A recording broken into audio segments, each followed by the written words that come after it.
I just stuck a bull. This bull has been sounding gnarly, nasty. On my right, there's two bulls fighting. I can see them going, their bodies moving back and forth between the trees. And then all of a sudden I hear this. There's another bull right there. Walking through his aspens. I shot him. Did you hear that? No. Oh. We both just shot the same bull. I shot him first. He shot him first. Oh my gosh. What a heck of a pursuit, dude.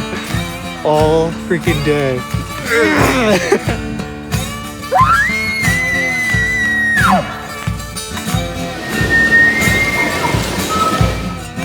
When your buddy calls you, says you got a buck down. And what does he got? A buck down. Look what I found. What a sweet coos, man. Opening day, heck yeah. Way to go, Steve.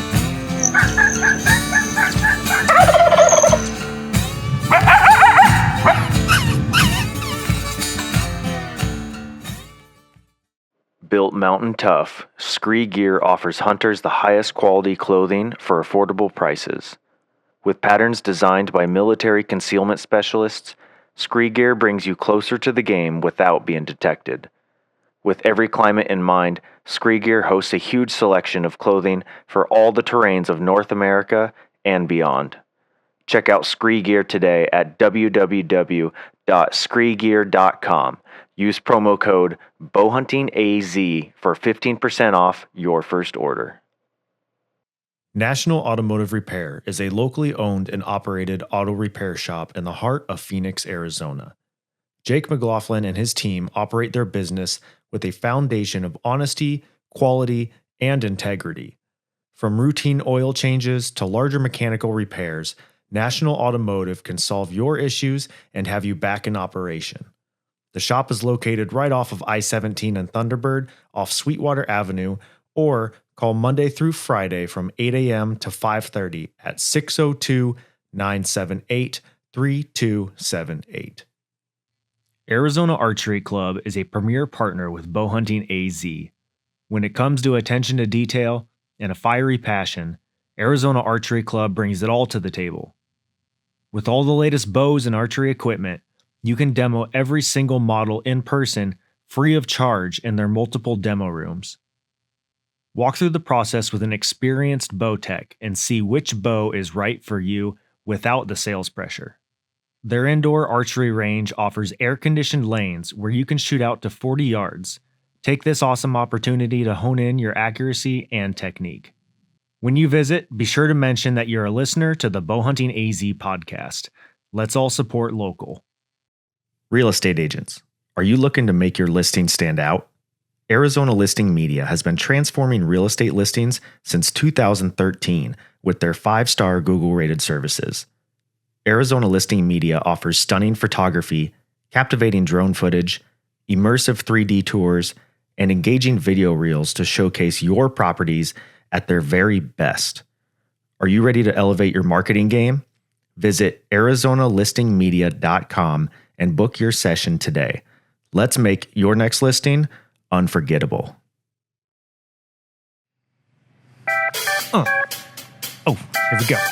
Gotta get it going. What's up, everybody? All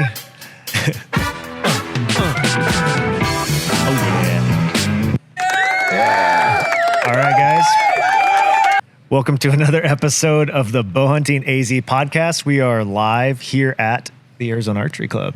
We got Eddie. Welcome. What's up, buddy? Hey. And we've got Scott from Hike to Hunt. Hey. Thank you for having me. Today we're going to talk about Beyond the Target, how Hike to Hunt builds better bow hunters. If you guys have been in Arizona for a while now, I'm pretty sure at some point everyone's heard of Hike to Hunt, hopefully, and is hopefully also gone. It was one of the first few episodes that was on this podcast. I think I looked last night. It was October of 2019 was the very first one. It was like episode 25 or something like that. Yeah, make sure you put that mic real close. There we go. First timer. It's all right. It's embarrassing. Here, you're good. Just pull it close, a little bit closer. There we go. Yeah. We're going to kind of do a little revamp and see kind of where you guys are at now, what's new. And, and even if that, there's just a bunch of people that are new to the sport, the hobby, whatever. And so we just want to make sure that they're familiar with it because I think it's honestly super fun. super important if you do want to do any sort of hunting and you want to hone your skill. Yep. So yeah, real quick though, I want to plug these. Do you want to pick one of those up? Heck yeah. We got the Jekyll and Hyde from Evolution Outdoors. These things are sick, man. We've had so many people ask about them. Yeah. And finally, I just was talking to Dale in Vegas, and I was like, dude, we need to get these in the shop. And we've been selling them like crazy. So I'm glad we brought them in. Heck yeah. 2 good options, fixed blade, mechanical, whatever you want to run. Yep. We've been selling a lot. So whenever you guys need them, they'll be here. Yeah. Come check them out. I shoot the Hyde 125s. And I honestly just love them because they come with that practice tip. Yep. And unless I'm shooting here at the club, like that practice tip doesn't really come off. It just stays there because that's why I, utilize those. So Exactly. I think it's a big perk, which is kind of cool. What else you got there?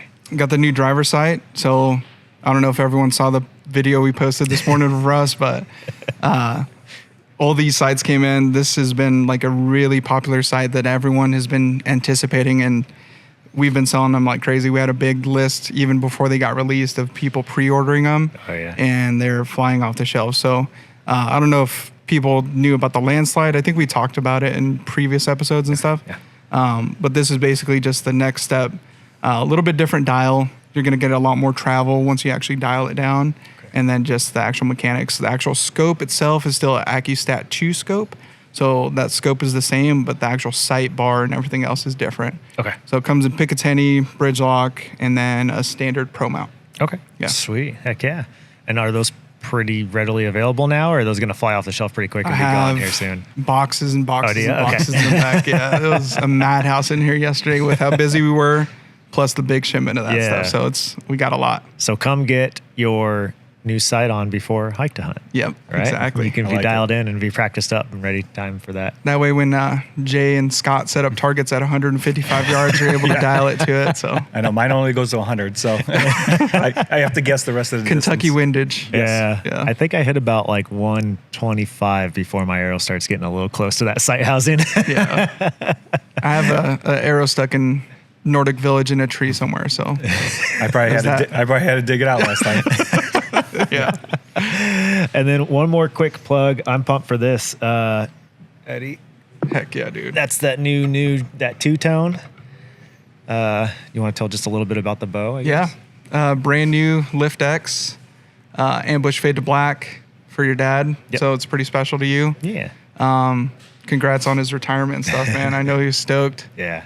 But yeah, that thing is dialed, man. Ready for Tennessee, right? Yeah. Yeah. Yep. So Take Dad down some Tennessee whitetail, dude. Yes, sir. And some turkeys too. He just got a bunch of turkeys the other heck day. yes. So he bought 36 acres in Tennessee. So there's actually a new logo out. I think I've maybe posted it, but Bowhunting TN or Bowhunting Tennessee. So we'll just kind of be some side podcasts, little adventures and stuff. But a lot of their stuff is over the counter too. You can. I was just telling Scott, you can shoot $2 and 4 does a year per hunter. So 6 deer a year, and they're everywhere on the property. He's actually planting I think 100-foot by something garden right now. Dude. And then I think we're gonna do some clove. So when he bought the property, the people said, it came with a garage. There's no house on the property. He's going to build this house from scratch, but it came with a garage. And so they said, whatever's in the garage you can have. So, okay. Buys the property, goes there, opens it, and there's a brand new, I think it's like a 2022 Kubota tractor with 5 attachments. It's got, the tiller, the blades on it, like all that stuff. So he's been driving that around like crazy, mowing, getting the garden ready, doing all that stuff. And he's like, what if we planted some clover? So, yeah, we're going to do some of that and just kind of get ready. It'll be fun. Yeah. That'll be awesome, man. And it's like, dude, airfare out there is cheap, relatively speaking. I think round trip was like $200 with the Legion. Oh my so gosh, I was like, sweet. Yeah. So it's not that bad. No need to drive at that point. Yeah, no. Yeah, you couldn't make it out there for less than that, or more than that, less than that. But yeah, let's jump into the main topic here. Beyond the target, how Hike to Hunt builds better bow hunters. So we've got Scott from Hike to Hunt. We're going to kind of dive into the world of Hike to Hunt, explore your guys' mission and how you provide realistic 3D archery experiences, as well as just a fun event like this. I really want to express that, like, obviously I'm passionate about bow hunting, so that's the avenue I'm approaching it from. But like, people can come out and just have fun. You don't have to be a hunter. You can just do something different and not shoot at a paper target. Yeah, absolutely, and no killing involved. Right. You know, it's straight sport. Yep. Have fun. Hopefully, don't lose too many arrows. Yeah. It's a good time. What do they say? Not all who wander are lost. Some are just looking for arrows. Exactly. Bring a rake. Right.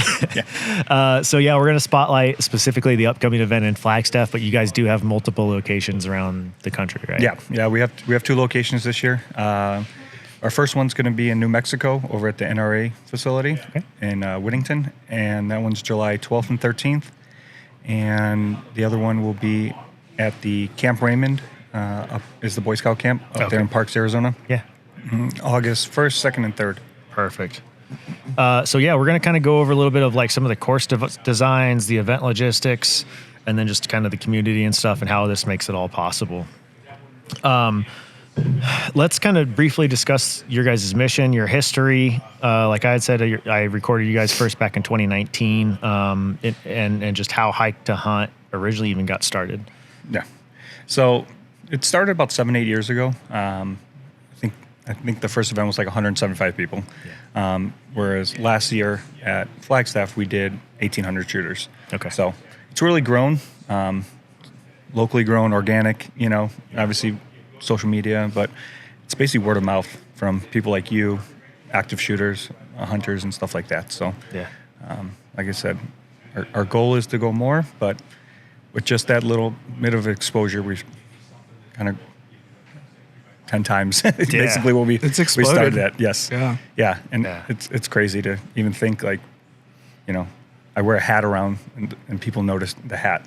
Right. You know what I mean? Like that to me, I mean, it's just it's a crooked arrow basically, you know, and people are like, "Oh, you went to Hike to Hunt?" I was like, "Yeah, you go? Yeah, you go every year." Awesome. That's so cool. Yeah. Eddie, sorry if I forgot, but did you make it to the first one? I can't remember. Yeah. Were you? Okay. Yeah, Okay. we all went, and it was like a last minute thing. Right. And I'm glad I went, man. That was awesome. Yeah. I think that was the year they had the buffalo at like 120 something or whatever. Yeah. Last And year, the Sasquatch. Yep. Sasquatch's favorite. Yeah. Last year, I think it was about 115 or so, but it was a bedded buck. Ooh. Which I don't know about you guys, but even with my binos, I can't even see it. So I don't know what we're aiming at, and I set the target. You know what I mean? So it's like, just send it. And I'll pick it up later when I clean up on Monday. Exactly. What kind of inspired the creation of Hike to Hunt? Do you know where that like itch came from initially? So it really started, I guess, from like trying to get new shooters involved. You know, kind of just being more family friendly and stuff like that, and just kind of promote, you know, new hunters that were like myself, where I had no hunting background. So for me to actually get out there and be able to hike, you know, anywhere from 2.5 to 5.5 miles, you know, is exhausting. But then you have to actually pull back and hit something. You know, it just made it more kind of real. Yeah. So that was the big thing. And then, I mean, basically, you know, just get more experience for actual active hunters. I know a lot of guys, being August, it's right before, you know, over the tag or over the counter. Sorry. So they're using this for practice. Like I have a buddy coming up on Thursday with his son and some friends, and they're gonna shoot the event on Friday, and then use the rest of the weekend to kind of scout. So nice. Like that's legit what people are using this for, yeah. which is kind of flattering. Sure. You know? So Perfect. Yeah. That's cool. I like how you guys lay it out, right? There's different levels of the courses and stuff too. So definitely like that family friendly stuff to where you could take the kids and hike them around. Yep. And then stuff that's a little bit more advanced where you're having to go over deadfall and all that too. Yeah. Where we have to carry Russ on our backs and do that, right? Now Now you one got of the baby carriers. Yeah, baby carrier with roll wagon. now you got the cart. You can Now we just got the push red them card, so Yeah. we'll be set. Just need bigger tires. Bigger tires will be good. How has the organization kind of evolved over the years? So initially, was it just Jay at first, or was it Jay and Phil from the get-go? Yeah. And then now you've been kind of brought on too. And Yeah. So, I believe Jay and Phil kind of get it all started. This is actually only my second year, so I'm just as new as everybody else. Which, it's fun, it's exciting, but having people like you and Eddie, where I can literally just ask questions, it's what makes it that much more fun. Nobody's above anybody else out here, so Never. Yep. Yeah, there's no dumb questions. Right. Just ask it and they'll point you in the right direction. So Heck yeah. What kind of sets Hike to Hunt apart from some of the other archery events that are around there? Or that are out there, I should say. so Jay really prides himself upon basically most realistic hunting and shooting scenarios. I'm more of the, I'm setting the targets out there. He's up at the cone, and I'm standing there. I can see him, so I'm like, okay, this is a good shot. He goes, and he points a little bit to the left, and I'm like, dude, I can't see you. He goes, exactly. Because nobody's gonna. I mean, maybe you get lucky, but nothing's really head on anymore. Sure. So I'll put it behind a tree or behind a bush, and you'll just see the vitals. That's all you get. Yep. So bring those binos and bring that rangefinder. Yeah. Like I said, he makes it as realistic as possible. So. Yeah. I mean, it's pretty rare. It does happen for sure, but it's pretty rare that you get like a dead on, very still, perfect broadside shot. Right. I don't know that I've ever really had that happen a handful of times. You just see the videos online. You're like, oh, this is easy. Yeah. It's like, oh, it's 30 yards out. Like, I can hit that. Right. Yep. Yeah. Those are tough. Welcome to real life. Usually there's some sort of element or, something in play at all times. Yeah. So. I mean, even, excuse me, even with like branches, like that's our big thing. With Eddie being taller, he can shoot over the branch. Sure. Me, I have to go below, and who knows, like my low shot may hit a rock because I'm so low. Like it's not as easy as it looks, but when you hit foam, it's the greatest feeling in the world. Yeah. We see it all the time, right? Like in here in the range, you just have to shoot at a target and that's it. Yeah. Right. Out there, you have to actually plan out your shot and figure out, okay, those overhanging branches, there's an apex of that arrow that people don't plan for ever. No. Right? Even at Ben Avery, there's nothing in your way at those targets over there. That's true. But in the woods, you have to think about that stuff. So yeah, you guys set it up really good. Yeah, so you step to the left, you step to the right, maybe you crouch a little bit. Yeah, 100%. It's real life scenarios. Exactly. But you get to keep your boots on. You don't have to worry about stalking. So you'll be okay. So this year's location changed, right? From Nordic Village to now. I'm not super familiar with Camp Raymond, so can you kind of just elaborate on that? Yeah. So Camp Raymond's a Boy Scout camp. Okay. It's right off the 40. It's about equal distance from people from Phoenix like us, and then even people up north. It's just a little bit off the 40. As a good thing, we basically outgrew Nordic. Oh, okay. Okay. So we were limited to, and don't quote me on it, but it was around 450 parking spots. Okay. We've been maxing it out pretty much, every year. Yeah. People were starting to park on the road, which people were not too happy about. So yeah. we've learned our limits, but we also want to keep growing and evolving this too. So, I don't have to be the one to turn people away. That's the boss's job. But we don't want to do that. So by partnering with the Boy Scout camp and stuff, that's allowing us to have more freedom to grow with it. And that's our hope with other events too. Oh, cool. Cool. And so remind us again, what are the dates for this year? So we're going to be in New Mexico, July 12th and 13th. Okay. And then in Flagstaff area, August 1st, 2nd, and 3rd. Okay. Perfect. So make sure you guys do those sell out, I guess, or should there be a time that people should definitely be thinking about seriously purchasing?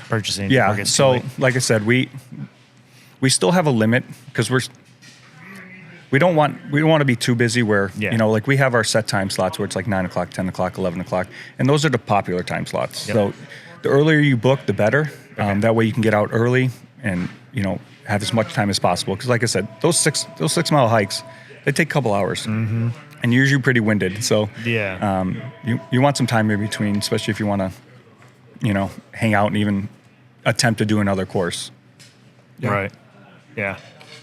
I had a question for you too, Scott. Yeah. Just with the planning of the times of when it's going to be, and I know you guys probably already considered it, but just with kids starting school, like right before the Flagstaff one. So, so that we've had a lot of customers ask and stuff. So I know. just wanted to ask you and press you a little bit just to see. I don't get those emails, so I'm glad. But so typically at Nordic, it was the last weekend of July, which everybody's so used to. But with moving to the different facility, there's actually a Boy Scout event the weekend before.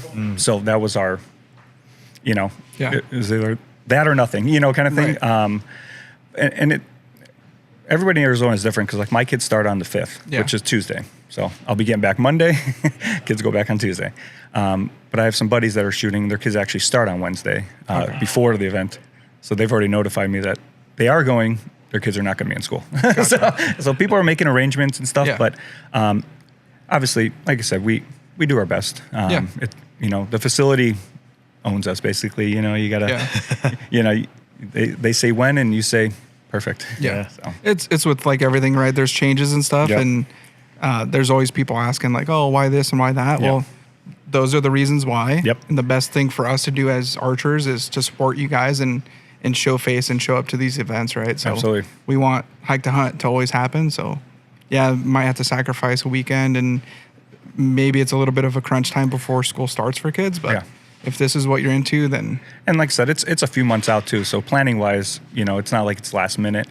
But then also just having, flexibility, whereas like some shooters do the Friday, Saturday, Sunday, maybe they just do Friday, Saturday and go home Sunday so they have more time to prep, or Saturday, Sunday kind of thing.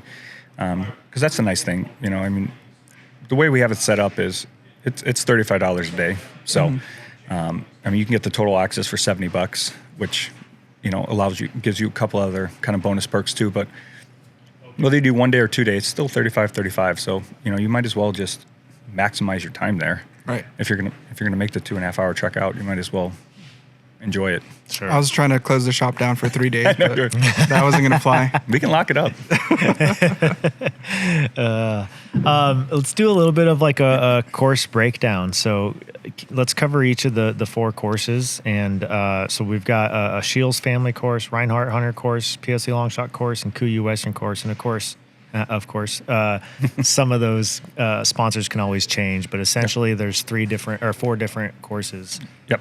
Yeah, so the Shields course basically is our family course. And we don't want to.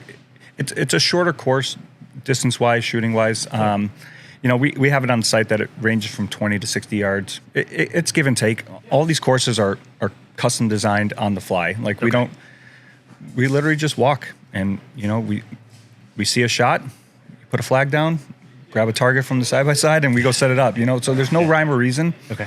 The nice thing about moving to Camp Raymond was it's also a new terrain. So we have a lot of shooters that are 5-6 years coming back.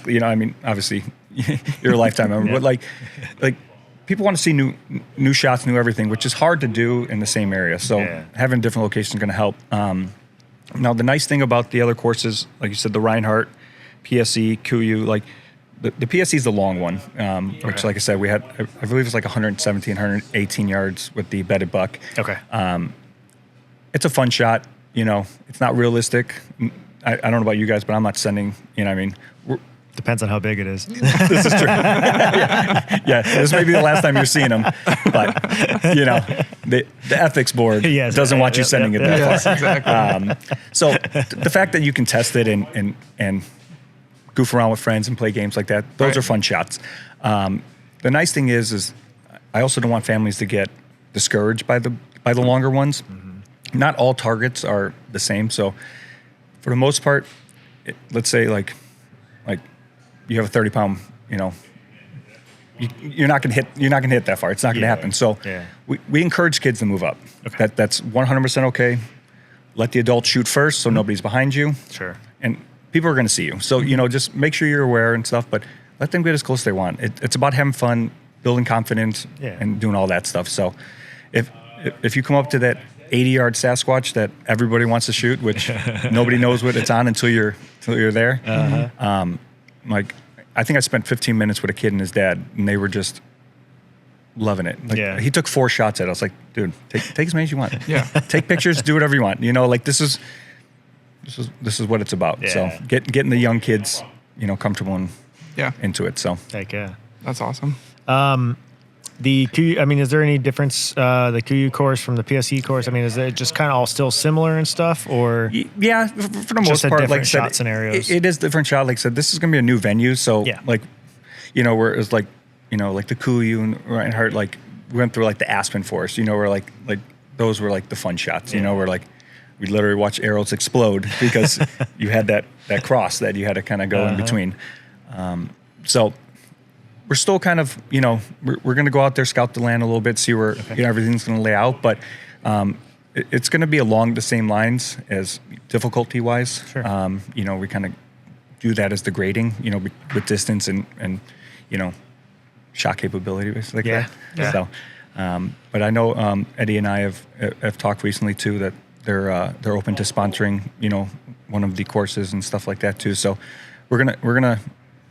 we're lifelong partners together. So yeah, we're gonna keep growing this together. And like I said, get your name out there. I know you guys are well known in the community. We try our best, man. You have to. I mean, when I started this, a couple years ago, like I think pre-COVID when I first met you. Yeah. Came in here, shot a couple times, and zero pressure to buy. Just try as many as you want. Just come back when you're ready. Borrowed a bow from a friend. He's like, when you're ready, go see Eddie. I was like, who's Eddie?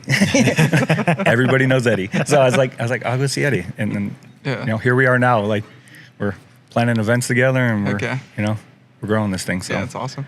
But yeah, I'd like to see what we can do about setting up a course together. 100%. Yeah. I'll make you design it. So no, man. There you go. There you go. Pressure's on. You have to sprinkle some gift cards or something out there. I'll say arrow sales went up 95%. Yeah, exactly. Make it super hard. Impossible shots. You gotta shoot through a hole in a tree. Exactly. Yeah. Genius marketing. There you go. Now you're thinking. Good job. To put you on the spot, have you been out there yet, or do you know some specific shot scenarios? So I haven't. Jay has. Okay. He deals more with the vendor, or not. I deal with the vendors, but he deals more with the venues. Okay. So like he went down to New Mexico and did the whole tour and stuff like that. I know jumping ahead a little bit, but we talked about doing other states too. So there will be more to come. So I'm hoping to be more a part of that. We can go out and scout and kind of, because just because you have 30 acres doesn't mean it's good for our event. Sure. We need parking. We need realistic shots. We need safe shots. I mean, that's the biggest thing. I mean, I could put 100 on one course, but you're shooting between people. It's not safe. It's not fun. Yeah. So, but yeah, like I said, it's going to be fun. It's wide open, which means we have endless room to play with. Even with the vendors and stuff, we have plenty of spots for them. So, heck yeah. Yeah. You tell Jay to bring back the pack out challenge. The pack out challenge? All right. He'll know what I'm talking about. I'll make a note. You used to have to shoot a target and then carry a sandbag with you back to the original, I think the beginning of the course, or a tent or something. But it was a lot of fun. It was at Seven Springs? Was that at that one? It was at the very first event at Nordic Village there. At Nordic, okay. Yeah, I think he had like 5 sandbags at the time, and I can't remember how much they were. I want to say it was probably like 50 or 60. Nothing like super crazy, but it was fun. You had to shoot a ram, and then you had to carry it back, and then I think you got like a raffle ticket or something or whatever. Nice. It was kind of cool. Okay. But so that's 5 more targets I have to carry out. 5 more bags, sandbags. Yeah. Those targets are somewhat light, but those sandbags are no joke. Hell yeah. What are the different pass options available? I know you covered it, but just to reiterate it again so people know. Yeah. So we have the day pass, which is it's $35 a day. Then we have the total access, which is $70. The difference with those two, the biggest is kids will shoot for free as long as there's a adult shooter with the total access. Do you have an age limit on that? It's a good question. I'll follow up with you. Okay. I'll text Jay now. This is my 18-year-old child. Yeah. I know. Forever, my kid. Like, wait a minute. my kid will be forever 6, so we get the kids meals. He looks like he's 35. Yeah. No, he's 6. I know it's posted on the website. I just okay. No worries. Yeah. But if not, like I said, I have it written down here. But the kids typically are. I'll make sure I get the exact number. But we won't hold you to it. No, you're going to. You're already asking for ages. Do you have to pay for parking, Scott? Yeah. So, parking I'll have to like I said, I'll double check because I know Nordic we had to do parking that was there because they actually coned it off and marked it and did all that stuff. More than likely there will be parking because we're going to have to create our own area and kind of staff somebody to be over there to kind of do it. So, but yeah, it's a small little minor detail. Stuff like this costs money, so we get it. Yeah, no, like I said, for being $35 a day, I've looked at other events. It gets crazy expensive. He's never raised it since the day that this started. It's always been $35. Oh, okay. Venue fees have gone up, gas has gone up, right. Labor's gone up, everything. It's always been $35. So I don't know how much longer he's going to do that, but hey, if it works, it works. Yeah. Like I said, it's just about getting people out there. But yeah, so $35, and then it's $25 for the youth for the day. If you do the total access, it's $70, $0 for youth. We do charge for the non-shooters, just for kind of the walkers. That'll be $10 a day. Okay. If you do the total access, it'll be $15 for the whole weekend. So that's pretty much the breakdown. And how does the registration process work? Everyone can just go online pretty much and do it? Yeah, the easiest way, if you follow us on socials, I'm sure you've seen the commercials, you can just click on the link to register, or you can go to hiketohunt.com and register there. Okay. It'll redirect you to the, I believe the company Stride is the one we use. It'll redirect you to there, and you can just fill out your information. Okay. And then also you can do all the pre-ordering too. I know a lot of people like to pre-order hats, and you can actually pre-order raffle tickets from there too, which is a big deal. People love that raffle. Oh yeah. That's always fun. Yeah, and you don't have to be there to win the raffle. So we'll we'll text you, and if you're there, great. If not, we'll see you. Jay will meet you at Home Depot somewhere on a random Tuesday and show up and pick up your stuff. So there you go. Yeah. What amenities and stuff is kind of provided on site there? I'm assuming they have, restrooms. I think, in the past you guys have had like some sort of food trucks or something. Will all that kind of still be there this year? Yeah, so we'll have all that facilities. Restrooms will be there. We'll have at least 2 food trucks, potentially a third. Okay. They're already scheduled and ready to go. We have a ton of vendors from previous, and then I've acquired a lot more. A lot of local, businesses. So people are really excited. And the fun part is every time I call and talk to them, they're like, dude, we were just talking about going to the event. I was like, cool. Well, now you can go to the event and hand out flyers, business cards. So now you're making money. Yep. So, Yep. But yeah, there should be a great turnout with those vendors. Obviously being small business, can't guarantee, they'll be there, but yeah, we always have a great turnout, and everything's for sale there. We sell merch, but they'll sell. I had one guy, his bow basically exploded, and they tried to fix it, and it was just unfixable. So he literally had to buy a bow on site, had it done. But and people are going to lose arrows. So there's a guy there, truck full of arrows. He'll fletch it, do it all, cut them for you, and you're ready to go. So nice. Make sure you bring arrows, but if you need more, buy them on site. So. Do you know of like lodging and camping and stuff like that if people want to do some more sort of overnight or all weekend thing? So right now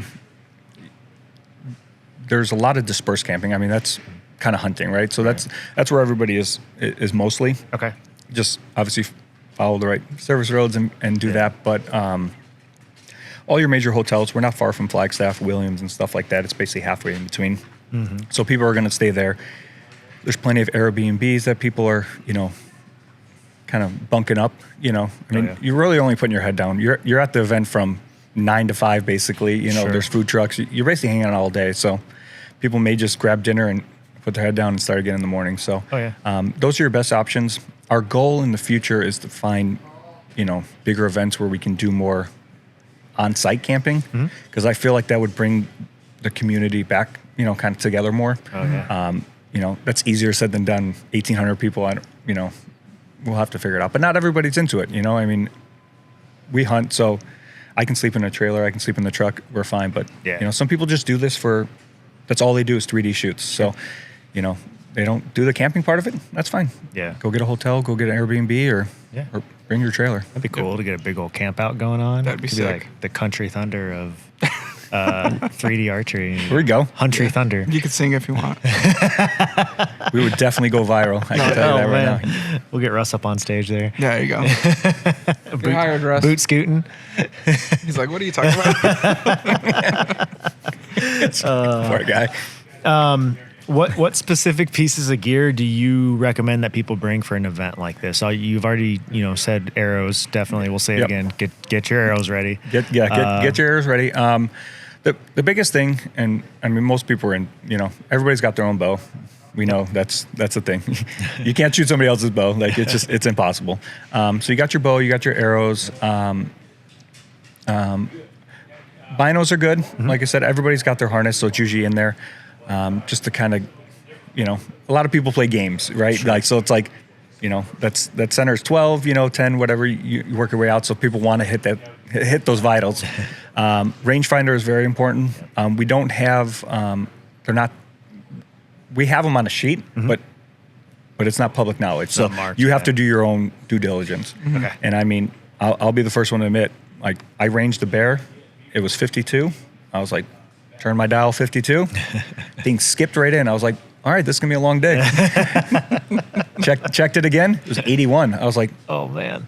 it must have caught like a branch or a piece of grass or something. Oh, geez. So make sure you got a good rangefinder. Most important, and I want to make sure everybody knows, is we don't provide water throughout the course. Okay. So make sure you bring jugs of water, bring camelbacks. You're going to hike with it, which is going to be good added weight and everything like that. So just make sure you have enough water. Okay. Rain gear. Rain, yes. It rains almost every year. on Every us. year. That's the fun of it. We, though, we, too. Yes, exactly. we lucked out last year. Yeah. We got really lucky. We didn't Oh, have, we had some long work days because we had rain coming in and we knew we were going to get kind of toast. So we kind of pushed those days longer. But yeah, we were lucky because I remember in past ones, Bad. everyone was getting towed out by other trucks, and Yeah. it was a nightmare. That place is a muddy mess. So Yeah. It just adds to the fun, though. yeah, It does. it's hunting. Shooting in the rain is a blast Oh, yeah. for sure. It's funny. I was gonna say because I don't shoot outside when it's windy. I was like, this is not fun. I was yeah. like, well, that's realistic. Maybe I should do a little more outside shooting. I rarely use one, but for this, I'll usually bring some sort of hip quiver or something like that. Or even if you just bring a hip quiver and you fold that extra piece over and stick it in your pack. Yeah, I will bring some sort of light pack or something, maybe like a day pack. I'll throw that hip quiver in there just so I have all my arrows with me and I can tote them around. But Yeah, we no- sell a bunch of arrow tubes that people do you? put. There Yep. you go. Yeah, So just an arrow tube, put it in the backpack. it's and in the carry it back, around. right? Yeah, Exactly. Yeah, Yep. yeah, I've seen that a lot. Yep. Yeah, I forgot about the quiver. Yeah, to me, like you see quiver, you're thinking like the recurve Yeah. and the old school, But Yep. I mean, like I said, I can only carry 6 on there. So like, if I lost 5 on the Shields course, So yeah. it's like, I had 1 left, and I was like, I'm still going, Yeah, going. okay. And you just keep going until the end. But having those extras would be key. Just Yeah. because those some of those shots are really hard, and if you miss, you're like, Yeah. I need to do it again. Well, Like, and if you're like me and Jake, like we'll get to those longer ones and we'll start throwing a couple bucks down, dude. get a little game going on, Yeah. and it's like before you know it, you're like, crap, I'm down $20 and 6 arrows. $40 arrows. Yep. Yeah. No, there was some good guys I met out there. Just that whole community is great, but Okay. like they make games out of it, and Yeah. and Oh, yeah. loser gets the bar tab. You know what I mean? Like Yep. like it's a real thing, and they're sticklers. Like they'll. Some guys use those fat arrows so they can cheat the line a little bit. Like this is it's a serious sport out there. Yeah. Do you recommend people bring some cash other than obviously just goofing around and making bets? But do the food vendors take card? Is it Yep. better to have cash? Yeah. Like I said, I mean, I'm sure everybody prefers cash. Okay. But for the most part, everybody has like a hotspot or Okay. I think we're working with Starlink this year just to make it easier. Oh, but nice. There you go. yeah, modern technology. Yep. But I mean, service is spotty. So Yeah. typically most people will take Square and tap and kind of pay like that. But if something goes down and you want to eat or you want to buy merch, just having cash is not a bad thing. Okay. Cool. Eddie, anything you want to add to that? You guys had a lot of trad shooters last year too, right? The which ones? Traditional archery yes. shooters. Yeah. I know Russ's stepson was out there with a big group of them, and Yeah, no, I so was- everyone's welcome to that stuff, right? Yeah. No, I mean the only thing, the 2 big things, and I didn't mention earlier is no crossbows and no broadheads, just because they destroy the targets. What about my high explosive like Rambo ones? Can I bring those? You can, as long as we're doing a video. Oh, cool. All right. And you promote us. And you buy me a new Reinhardt target. There's a lot of ands on that one. Oh, yeah, there was. Awesome. Well, we'll kind of wrap it up for this segment. In our next segment, we'll talk a little bit more about just the community as a whole, then the aspects of Hike to Hunt with the community. We'll talk about the broader impact that it's been having on the archery world, and then we'll dive into some cool, fun memory stories and stuff like that from past events. Awesome. So, cool. Well, thank you, Scott. Thank you. Eddie, we'll see you guys in the next episode. See ya. Party time. Thank you so much for listening to the Bowhunting AZ podcast. Please be sure to subscribe to the podcast and smash those 5 stars on iTunes or Spotify and leave a little review at the bottom. It'll really help us out. For our short films, go subscribe over on YouTube. Just search Bowhunting AZ. Don't forget to follow us on Instagram and Facebook at Bowhunting AZ. Good luck to everyone this season. Thank you again for listening. We'll catch you in the next episode.